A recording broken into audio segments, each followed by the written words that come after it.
जी विधायक जी।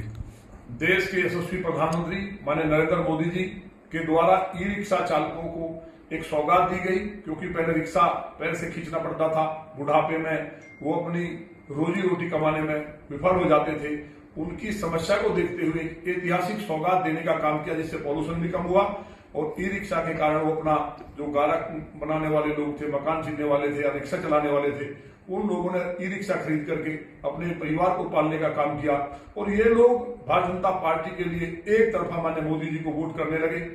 इसको जिस मंशा के साथ गाजियाबाद पुलिस कमिश्नर को भेजा गया, लोकसभा में सफल नहीं हुए।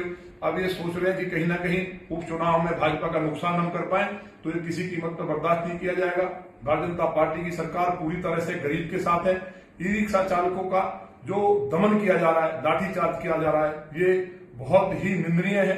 मैं इसकी कड़ी निंदा करता हूं और मुझे उम्मीद है कि भगवान उन्हें सद्बुद्धि देगा।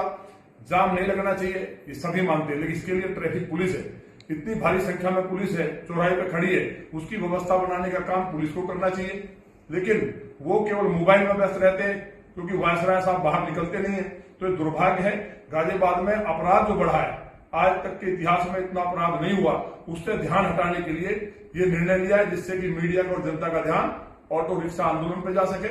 इसको हम कभी बर्दाश्त नहीं करेंगे और मैं स्वयं अगर जरूरत पड़ी ये निर्णय वापस नहीं लिया, क्योंकि जिस तरह के हालात बन गए उसमें मुझे मजबूर होकर के स्वयं ई रिक्शा चला करके उन रास्तों में निकलना पड़ेगा। ऑटो चालकों के साथ मैं एक एक गरीब के साथ हूं, भाजपा के गरीब के साथ है। और फिर भी अगर सद्बुद्धि नहीं आई तो ये 1857 की क्रांति के लोगों की भूमि है। मैं स्वयं, क्योंकि यहाँ कमिश्नरेट की फिर आवश्यकता नहीं है, इस कमिश्नरेट सिस्टम को बंद करने के लिए इनके ऑफिस में ताला डालने का काम करूंगा और गाजियाबाद की जनता को साथ लेकर के यहाँ की न्याय व्यवस्था को ठीक करने का काम हम करेंगे। मुझे उम्मीद है कि ये निर्णय वापस होगा, नहीं होगा तो मेरी एक गरीब के लिए जाना भी है।